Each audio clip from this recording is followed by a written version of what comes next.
And so I'm glad I did my DNA because I would not have known about that Fante side, because even Ghanaians, have a hard time seeing it just on the outside, because I guess my father's genes were more, because that's why I got these was from my father's side. So I guess that was more dominant. So that's how it happened. I kind of backed into it. Right. And then I found out that, the people had told me the truth. And then once I found that out, I was so excited because I had been exposed to the culture for like 8 years, and then find out I am a Nigerian. I'm like, oh man, I was just geeked, right? Welcome to the Audacious Living Podcast, hosted by my man, Audley Stevenson, the Odd Man.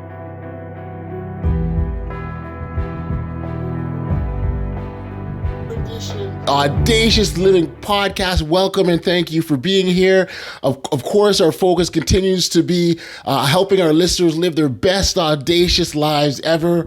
And one of the things that we consistently do here on this podcast is engage in compelling conversations. And this episode, we chat with Richard Kweku EzeAgu Akinyemi about his transformative power of embracing one's roots and cultural identity. In this thought-provoking interview, you will see and hear from Richard about the life-changing journey he embarked on to connect with his ancestral heritage in Africa. I tell you, it's a great chat. Join us as we dive into an inspiring story of self-discovery, the enriching impact of embracing cultural identity, and the profound importance of connecting with one's roots. Get ready to be inspired, uplifted, enlightened as we delve into a very thought-provoking conversation on finding your roots. And you'll hear exactly Richard's journey and how he ended up where he did.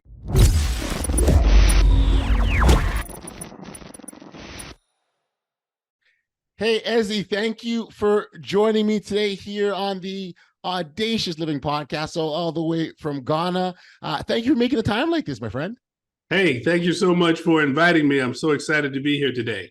Great. Well, we spend so much time on this podcast, engaging in discussions and dialogue of the things that we can do to what we call here live our best, audacious lives, and that's a phenomenal way of being. But I think what's also very key to this, and will sort of tie in to you and the work that you do, is having understanding of who you are, and sometimes that's your background, whether your ancestral background, your family background of some sort, but understanding where you are, because oftentimes, and you may agree with this, to understanding where you are, it kind of helps let you know where you're going to. Is that fair to say?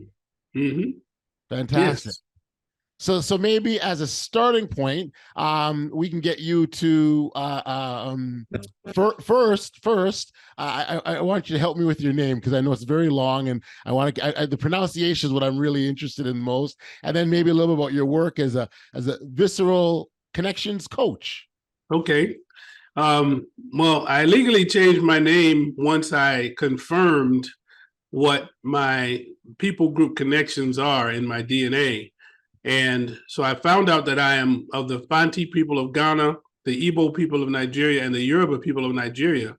And so I kept the Richard at the first part, because people always called me Rick. So I just kept that to Richard, because Rick is short for Richard. Sure.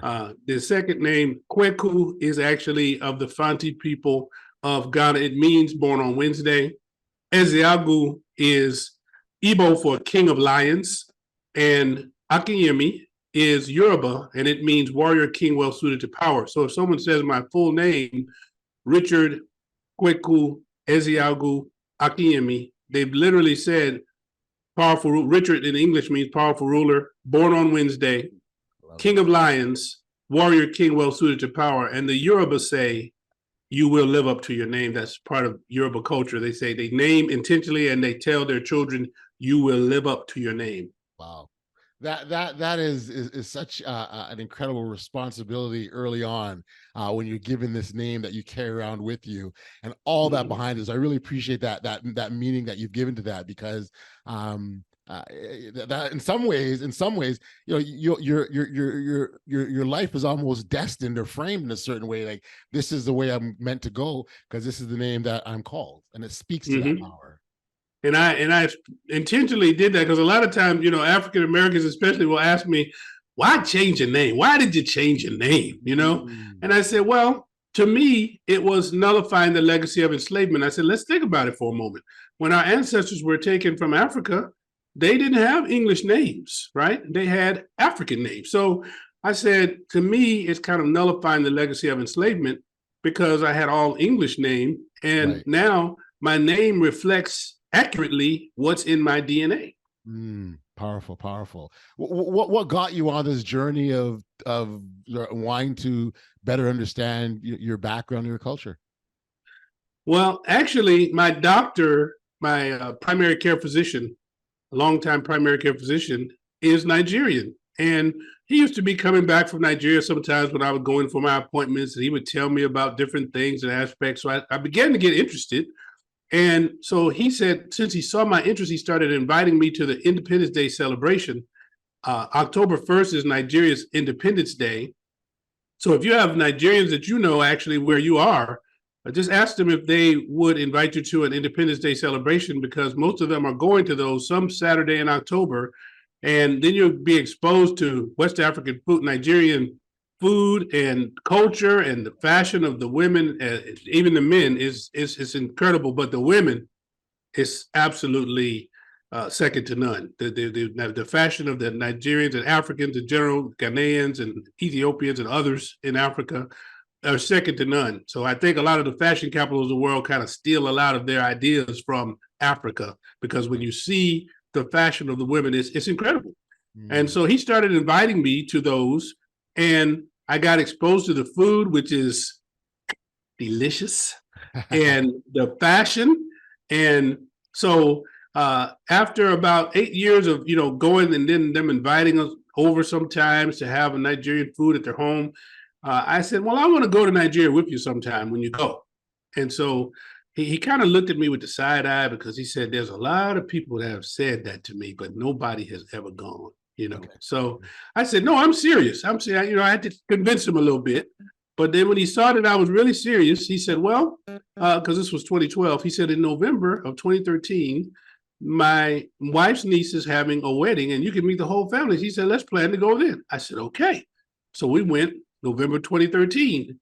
Wow. And so I was just, to me, it was just interest because of what he exposed me to. And I knew that, I'm African-American, so I know somewhere I got people, I don't know where, but just so happens, this way where I talk about how God kind of guides us in, right?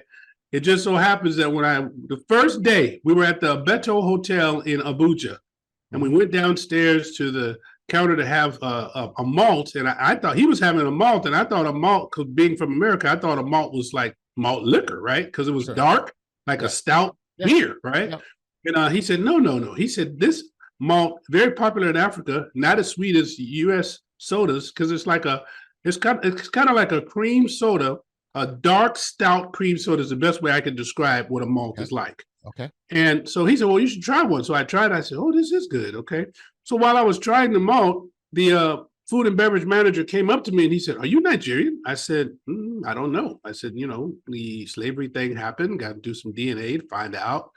And then he said, you are an Igbo man. I tell you, you are an Igbo. I said, really? He said, yes. I said, well, how do you know? He said, if you close your mouth and don't say anything with your accent, you look like you were born and raised in Nigeria. I said, really? He said, yes. I said, wow. So, then later on in the trip, I met some Yorubas and they asked me the same question and I gave them the same answer. Right. And they looked at me and they said, I believe you're a Yoruba. You have Yoruba features. So, the Igbos told me I was Igbo. The Yorubas told me I was Yoruba. Then I noticed, because I said, well, somebody told me I was Igbo. No. You are clearly Yoruba, okay? So I said, okay. So when I went home and did my DNA, I found out that they were both correct. On my father's side, it showed Igbo and Yoruba people groups. Yeah. And on my mother's side, it showed that I was Fante. So I'm glad I did my DNA because, they were right. The people were right. But I have more, my features are more Nigerian, actually. And so even Ghanaians, they say, well, no, bro, you look like a straight up Nigerian. But I say, well, it's inside, but I'm Fante too, because, on my mother's side. And so I'm glad I did my DNA, because I would not have known about that Fante side, because even Ghanaians, have a hard time seeing it just on the outside, because I guess my father's genes were more, because that's why I got these were from my father's side. So I guess that was more dominant. So that's how it happened. I kind of backed into it. Right. And then I found out that, the people had told me the truth. And then once I found that out, I was so excited, because I had been exposed to the culture for like 8 years, and then find out I am a Nigerian. I'm like, oh man, I was just geeked, right? Because it seems like you're naturally drawn to it, right? That's what it feels like. Yeah, I mean, I was so excited, because the food is delicious. The fashion is, just like you see, I'm wearing, this is typical Yoruba type attire. Even Igbos, in Yoruba will wear this type of attire, and it's just more comfortable. You notice it doesn't have the Western collar. So, first it takes a little getting used to, because you're used to collars and things like that. But then after you start and try it a little while, you're like, hey, this is cool, and it's just more comfortable the way that they make them. And they make some with the cufflinks, some without, and so I just like this. And then you see the embroidery. This is embroidery, hand embroidered. Wow, beautiful. Yeah, so it's really stylish. It's just comfortable. It's stylish, and man, when I wear this out, like I'll go to Costco or Sam's or something like that to shop. So many compliments. People are like, from just people of different races. That are just saying, "Oh, I really love what you're wearing. Oh, that's just so beautiful." And now the brothers and the sisters, the brothers would be like, "Hey, where did you get that from? I like that. Where did you get that made?" You know what I'm saying? So now because I have the connection, I'm getting these things made in Nigeria. But you can get them made in the United States. There's people that you buy, but they use tailors. It's not like us. Right. A lot. When they do have places where you can go and just buy clothes, just like the U.S. But it's customized in terms of made to fit. You can go there and with the material and say, make this, and they'll get it made for you. Exactly. That's actually far more common in Africa, and with the African people in their culture, to get clothing made. Just like when you have a wedding, they call it the ashwe. The Yoruba call it ashwebi. Ashwebi is just the couple says what colors they want, and then people actually buy that from the couple. It's kind of like an economic benefit, because they buy it for a certain price, sell it for a little higher. And the people that are coming will buy the ashwebi, that fabric, from the couple, and they'll have their clothes made. They'll go to the tailor, they'll have their clothes made. So that was really the first time I had ever had clothes made. Normally, like, being grown up in the United States, we just go to the store. That's right. Get what fits. Hope they have your size if we need to. Yeah. And that's it. So it's really exciting to get your measurements, have your stuff measured for you. And then once you get your measurements, all you have to do is just buy your fabric and go to the tailor, give them your measurements, and they have, make beautifully tailored clothing for you. And then what I really love is the embroidery, and even let me see, on the pocket, you see there's even embroidery on the pocket. So it's just classic. It looks good. It feels good. It's cool. And people really like it. Because it is the culture is just so rich. And that's why my mission is to connect as many of us, because through no fault of our own, we've been disconnected, right? Right. But what I tell people is, now I want y'all to think about this, because we've been disconnected for so long. There's some things that are particular about us that we don't even think about. Like, we are the only group in America, African Americans, that are called by a continent instead of a country. Africa has 54 countries. If you meet a person that's Asian, when you ask them what they are, they don't say I'm Asian. They say I'm a Chinese American, I'm an Indonesian American, I'm a Japanese American. You meet somebody from Europe, they say I'm an Italian American, I'm a German American, right? But we're calling ourselves by a continent because we don't know. And then we are the only people that have a name, but don't have. Most of us have never eaten the food that's associated with the name. We call ourselves African Americans, but the average African American has never eaten African food. There's in the book I talk about the seventh grade, we had a culture day where they told us to bring a cultural dish, right? And so I had no idea about things like goosey soup or pounded yam or, suya or these things that I know about now. So I bought tacos and they weren't good tacos, okay? Because we didn't have, we didn't make tacos too often in our household, right? So I talk about that in the book. But this is all what I call the legacy of enslavement. This is what all of us in America and even, the other descendants of the formerly enslaved are dealing with. Now, we have a rich culture. African-American culture is one of the richest cultures in the world. It's been copied all over the world. So there's no doubt we are people of great culture, but we don't have that other side. I kind of liken it to the full moon. The full moon is so beautiful, but when you look at that full moon, there's another half just as big that you don't see. That's a great analogy for African Americans. We have this rich culture like the full moon, but then we've got another half. And so my mission is to help people connect to that other half and realize how life enriching it is, because you don't miss what you don't have. Gotcha. We didn't have it, so we don't miss it, right? But then when you connect to it, you're going to say, wow, So as early as they can, that would be great, because I was in my 50s when I found out. It totally makes sense. I really appreciate the journey that you've gone on, and hearing you sort of talk about the culture and the food and the clothing and all the things, how they've impacted you, has been wonderful to hear. I wonder, Eze, if you could give me an indication of when you came to have a better understanding of your identity, what did it do for you immediately? What did it do for me? Yeah, immediately. How did it impact you? Oh, okay. What did it do for me immediately? Well, it increases your sense of confidence. Because you know who you are. I always knew I was African American. I always knew I came from a great people, a rich culture. When I look at what our people have gone through in America, where I'm sure your mother, like mine, when I was 6 years old, she gave us the talk. People say, what is the talk? The talk is, you're Black and you're beautiful, but in this country, if this was a baseball game, you'd have 2 strikes already.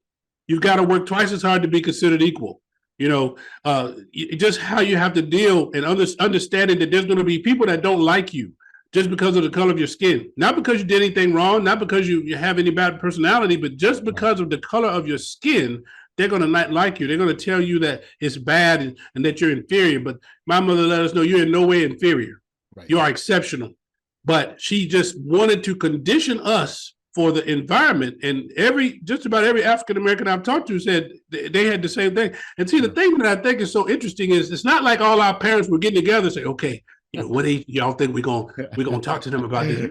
They just each one knew. Right. God put it in us in our DNA. We've got to. If we want our children to survive, we've got to let them know what the environment, and they had to let us know when we were 6 years old, but as soon as we seemed like we was old enough to understand, they were telling us this, So for many of us, we still didn't fully understand, right? Because you've got the innocence of a child that what do you mean someone doesn't like me because of the color of my skin? How does that make sense? Exactly. Well, I'm glad she told me when I was 6, because it was when I was 6 that I had my first encounter with racism. After she had told me that, the music teacher I went to Juniper Hill High School in Hartsdale, New York.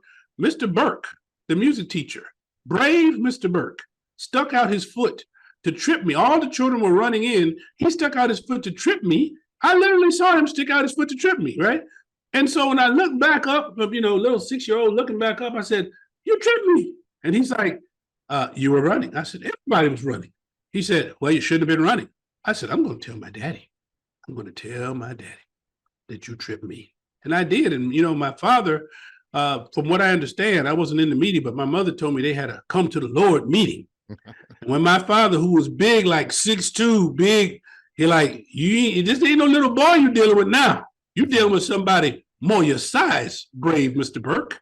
Let's see what you do with him, right? Well, I didn't have no more problem of the brave Mr. Burke after that.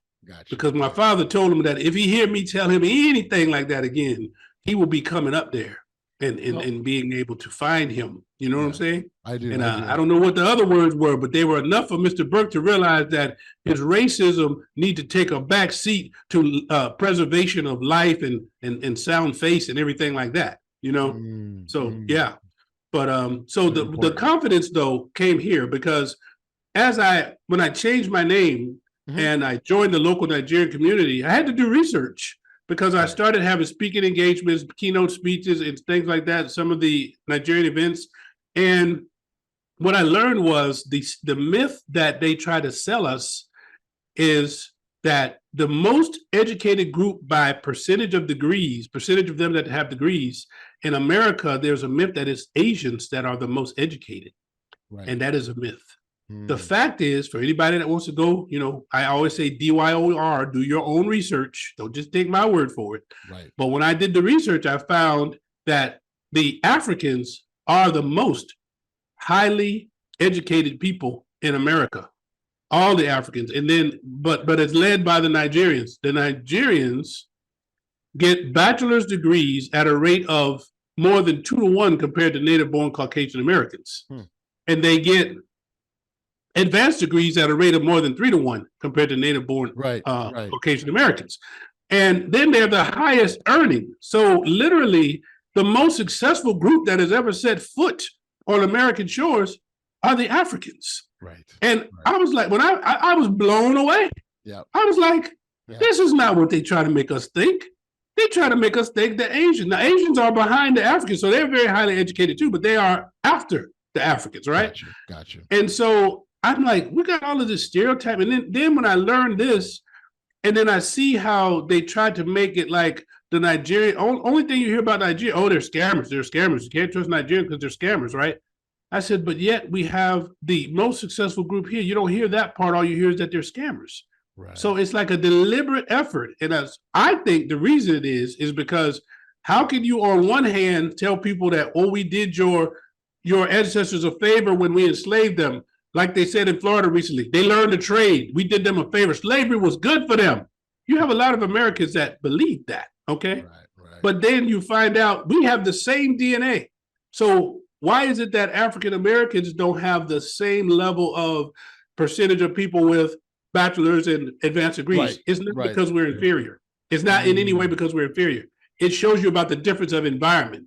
One, a very nurturing environment, both inside their home and outside, and the other, an environment that's nurturing inside the home. That was us. But then when we go outside the home, we had to be warm when we was like 6 years old, that you got to watch out. Gotcha. Twice as good to be considered equal, So, so that it just gave me a great sense of confidence and pride. Yes. I didn't care about the lies of, they scammers, this, that, and other, because you got scammers in every people. Sure. You got corruption in it. They talk about, they say it's one of the most corrupt nations in the world. I said, well, how was America when it was, because they just celebrated their 63rd anniversary on this October 1st. I said, how was America? Let's go back and look at America when it was 60 years old. Right. What kind of corruption was here? You're trying to compare a 200-something-year-old country to a country that's only 60 years old and one that's had all this meddling from the West, right? That America didn't have. America had England, but that was it. But after that, they didn't have a lot of people meddling with them and their development like Africa has, even to this day, right? So I just reject it. So that's one of the things I say, reject the lies of yesterday. Embrace the greatness in your DNA. That's part of the poem that God gave me when I was at the point of no return for my Nigerian ancestors, Badagry in Nigeria. It's a suburb of Lagos, and it is the point of no return. And God gave me that poem that I can share with you later. But He gave me that, and the last two lines are: reject the lies of yesterday, embrace the greatness in your DNA. So it was very life enriching. I say, to me, it's transformational. Now everybody's not going to change their name, of course, but just connect, find out what people you're from, learn about that culture, because it belongs to us. It belongs to us. Well, you did more than just change your name, as far as I'm concerned. I mean, you embraced the culture wholeheartedly. You're in Ghana now, so have you moved there, or what? Where are you visiting? Yeah, my plans are to move permanently to Ghana. So yeah, I do plan to move permanently to Ghana. But yes, I tell my African American brothers and sisters that haven't visited Africa yet, find out where you're from, right? Find out what people group you connect to. Save up enough to stay for at least 2 weeks, because anything less, you're going to be kicking yourself. Don't come here 7 days and go back. Number one, it's a long flight to come over. Even if it's a direct flight, it's 10 hours, okay? Yeah. And if you get the less expensive flight, then, you get there, leave one day, and you get there the next day, right, to save the money. But, so don't come all that way and just spend 7 days and turn around, because you're going to have a good time, but you're going to be like kicking yourself, man, I wish I had more time. You're going to be crying that you got to leave, But save up enough to spend it. A month is better, but everybody can't do a month. But hey, save up enough for 2 weeks, and connect. Yeah, I so love the fact that you talked about the confidence as well as the pride, because those two things, even if you focus on those two, they can do so much for you in terms of, your head, you hold your head up a bit higher, your chest puffs out a bit more, you feel good about who you are, but also how you approach life also can change. And I think that's such a powerful feeling, because then you can, that almost that unstoppable feeling, if you will, right? Like, this is where I come from. I can do anything sort of mentality. And I think that's a beautiful thing for individuals to have. Aside from sort of the confidence and pride that you talked about, are there any sort of in benefits that people can embrace? Well, I think the first key benefit is confidence. The second benefit is when you connect to that culture. I've tried several different African cuisines and looked at their fashion. There's not one that is, because you're gonna be like, ooh, that doesn't. I mean, there might be some aspects, like, for example, Nigerians eat snail, and it ain't like no little snail. Have you ever heard of a land snail? No, I have not. You ever heard of? I hadn't either. Land snails are like big as cats. Okay. You ain't never seen a snail like a land snail. Land snails are big as doggone cat. They are big snails, right? So it's very popular in Nigeria, snail, right? So I said, well, I said, when I went, I'm not going to let any of my Western sensibilities prevent me from engaging fully with the culture. So I tried everything. I tried snail, and I can tell you firmly, I don't like snail, okay? But there are so many other things that you're going to try. It's a richness of culture that you haven't. So let me just use this example. My sister, who was very reluctant to engage with the culture. Okay. I came home with some egusi soup and pounded yam one day. My mother was there, her daughter was there, my niece, and she was there. And I told them that I had some Nigerian food for them to try. And my sister, before anything, I don't want any. I don't want any. I said, it will not go to waste. Don't worry. It won't go to waste. So my niece said, I want some. So she tried it. She said, oh, that's good. My mother tried it. My mother's like, oh, that is good. And then my sister reluctantly, well, let me try a little. And then you know how you look at something with a frown, like somebody's got medicine coming to your face. You have to take that castor oil or that mineral oil or something like. You're like, she had such a frown on her face. I said, well, baby, now if it's going to hurt you this much, you don't have to try it, okay? So, no, go ahead. Eyes opened up. This is good. Now, she learned at work that there's one of the people in the Nigerian group that I joined, and they were talking, and she found out that she knew me, and she said, the next time you make some egusi soup, would you please bring me some? And I just got 2 days ago, I got a text message from her, and she said that the woman had made some egusi soup and fufu, and she said she just really loved it. See, so even me going after my culture now is spreading to my family, where who really at first it's like nobody cared. It's like it's like that. There's one of those shows on television. I can't remember which one, but they made fun of the uncle that was Afrocentric. It's one of those. You know what I'm saying? You see those movies? They make fun. Oh, that's the Afrocentric uncle. They kind of put me in that category. There. Oh, him. He's the Afrocentric. That's who he is. But then when they found out what they missing, now they're like, oh yeah, we connected to that culture now. So I bought home when I came from one of my trips. I bought my mother, my sister, African dress, and you should see how my sister loves that. You see, so now I'm able to help her connect to it. I said, this is a part of who we are. This is the part that we didn't know. I said, this culture belongs to us. I said, let's engage with it. So it really has so many benefits when you engage with your culture.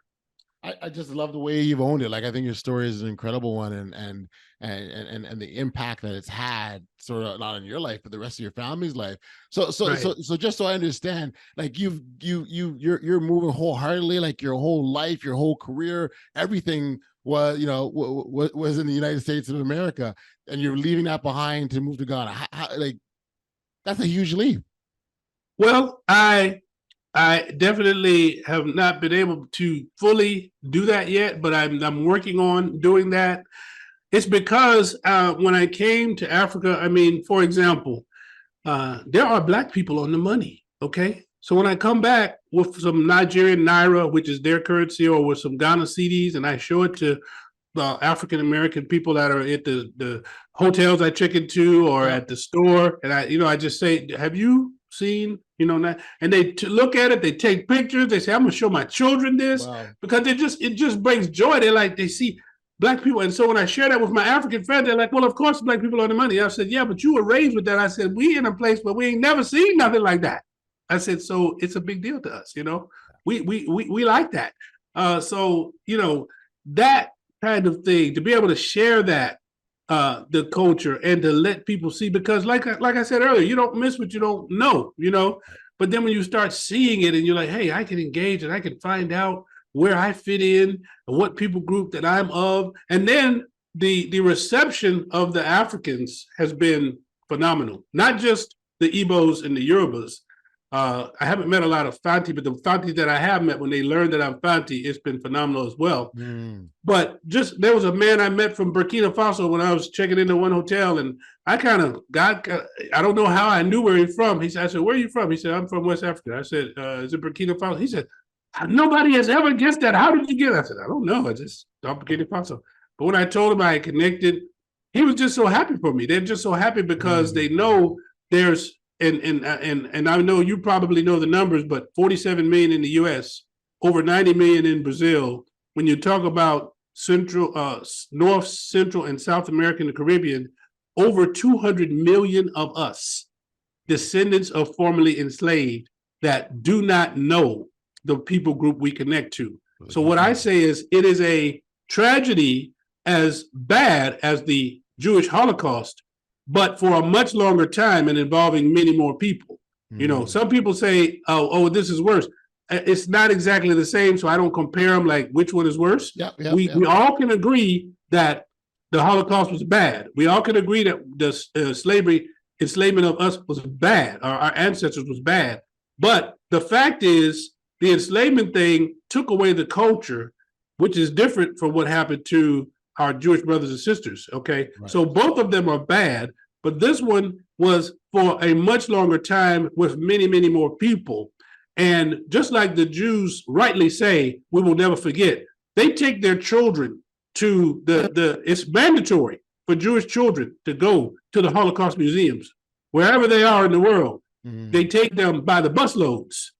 So because they say never again, they say, we need to do the same thing. We don't need to let anybody shut us up and tell us you shouldn't be talking about this. Right. Who are they to tell us what we should be talking about? You see, we need to talk about it because it's a part of the history. Right. They need to understand it too because it's a part of their history. You can't just claim the history that you like. You got to claim it all. Right, okay. Right. Can't just claim the part that you like, that you say, this is my heritage. This is your heritage too. You see?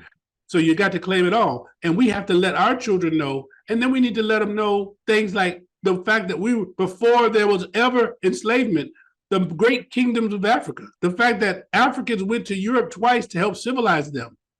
It was Africans that came over and talked about not keeping your animals in the house and brushing your teeth. They learned that from Africans, okay? So we need to let them know it's not the stereotype that they made to make themselves feel good about enslaving our ancestors. And the reason why today I believe that we don't know about the accomplishments of the Africans in America is because then they would have to say, wait a minute, people with the same DNA, and they don't have the same. This is a great study of what a toxic racist environment can do to a people, because we have the same DNA, right? Gotcha. So it would have to be time to look in the mirror and time to come to the Lord and just admit what they don't want to admit, right? Yeah. There you go. Yeah. Again, I just love it. So I know you referenced your book, and let's just touch on that real quickly. Okay. It's called Found My People. What made you get to the point where you wanted to write a book? Like, I mean, I can imagine in the midst of it, there's all sorts of excitement about learning and embracing and your own personal growth that you're doing. But then you write a book. I wonder if you can explain how you got there. Was something books? You ever see yourself being an author of a book? Well, I was not. I mean, now God told me in 1997 that I was going to write a book prophetically. Okay. I got a prophetic word that I was going to write a book. I didn't know what kind. So, I had really not stopped thinking about it.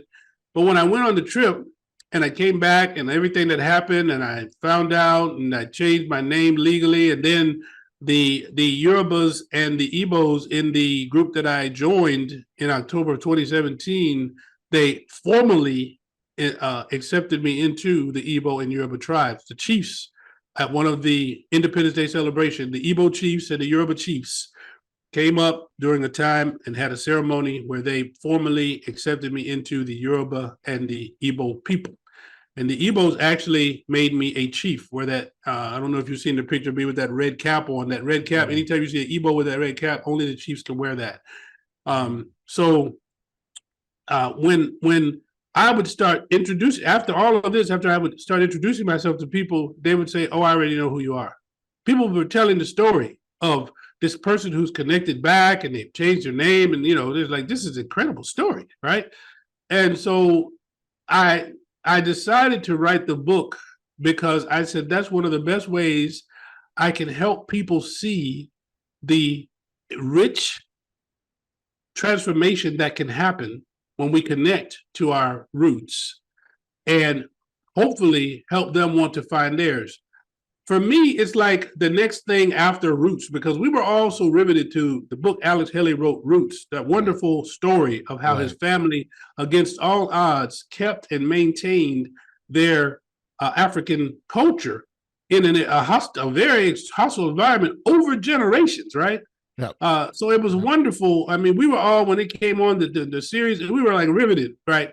But to me, this is the step after, because the only thing that Roots did not do is tell you and me how to connect back to our roots, right? Yeah. So this book is doing that. My book is not only telling the story of how I connected to my roots and how that has enriched my life and great examples, it's also showing that the legacy of enslavement and what that's done. Because we're the only group of people that have been called so many names, colored, Negro, Black, African-American, and now the latest thing is BIPOC, Black, Indigenous People of Color. That's the new chair they want us to sit in, right? Mm-hmm. Marcus Garvey once said, a people without the knowledge of their history, origin, and culture is like a tree without roots. And so I think that's why we've had all of these names. I think that's why we're the only people that are called by a continent instead of a country. That's why we're the only people that have the name African, but most of us have never eaten African food, right? But it's time, and the technology exists for us to correct that. And so Found My People is simply a book that is trying to say, look at what is possible, life transformation and enrichment in your life. Find out, because one of the things I say in the book is find out. The poem that is the namesake of the book, Found My People, it says, I found my people. You can too. There's a people for me and a people for you, like a door that you found in your house that is new, with elaborate furnishings, all belonging to you. A people who will welcome and make you feel new. I've found the people for me. Now find the people for you. Love it. Wonderful. Oh my goodness. Again, the journey that you've gone on, the personal growth and development, it's wonderful. It truly is a wonderful story, and I'm so glad that we had the opportunity to hear about it and learn about it. And obviously, the book for listeners who would want to get a copy of the book, where can we send them? Just go to foundmypeople.com. Interestingly enough, I saved that website name. I've saved it since 2014. I saved the website name, and now only in 2023 did it actually become a website that you could actually visit and see something. Nice. But you have to, if you have the idea, you got to go ahead and save it, because if not, somebody gets to a point you can only have one of each web address. So foundmypeople.com. And one of the great things about that site is it's not only talking about the book, but there's a section that tells you about benefits of reading the book. And then I've also got a podcast interview section where people can just go and scroll down, and the podcast that like this, what I'm doing, after we get it launched, I'll have it on there so they can go and see that, he was with the Audacious Living Podcast. Yes. And then they can just click. I have a little button that says listen in, and they can click and they can listen to our podcast and let's talk about these things, trying to encourage. So my goal is to encourage millions of us to connect back. And then after we do it successfully in America, I want to translate the book to Portuguese, because that's what the people in Brazil, there's twice as many of them as us in Brazil that are not aware, just like us, of their ancestral connections. So I want to translate it to Portuguese, because that's my next target is Brazil, and want to do the same thing. And hopefully there'll be a whole lot of us that have connected that can help with that mission to get let's get as many of these 200 million as possible connected to their culture and the life enrichment that can come with it. I love it. I love it. I love it. I love it. The upliftment of others, those who are in the dark, so to speak, and not aware. You're sort of you're pulling across that curtain, if you will, and getting people to understand fully. And again, as we talked off the top earlier, by getting people to understand, where they come from, it gives them a real strong direction in terms of where they can go as individuals. That's phenomenal. Look, again, I appreciate you being here. I thank you so much for taking the time, and congratulations on the journey. It's like I said off the top, it's fantastic, wonderful, and certainly inspiring. So thank you, my friend, and be well. Thank you. You too. Bye-bye now.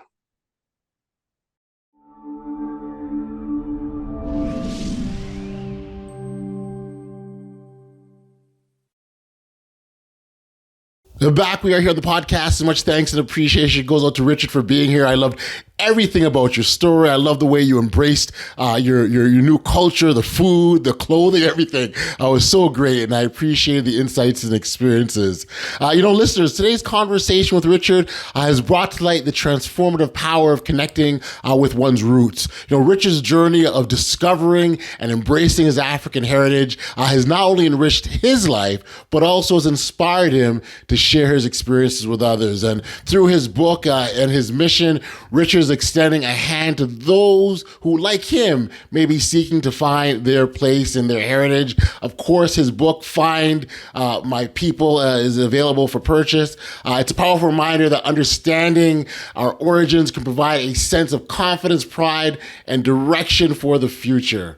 As we navigate our own past, it's essential to remember that knowing where we come from can guide us in living our most audacious lives. Thank you for tuning in to another edition of the Audacious Living Podcast. I hope Richard's story has left you feeling inspired and encouraged about exploring your own roots. Remember, each of us carries a unique and rich cultural heritage, and it's never too late to uncover it. Join us next time as we continue to dive into conversations that empower and uplift. Until then, stay safe, be kind, show love to one another, and be audacious. You've been listening to the Audacious Living Podcast, hosted by Audley Stevenson. If you enjoyed what you heard, be sure to like, subscribe, and share. Until next time, be audacious.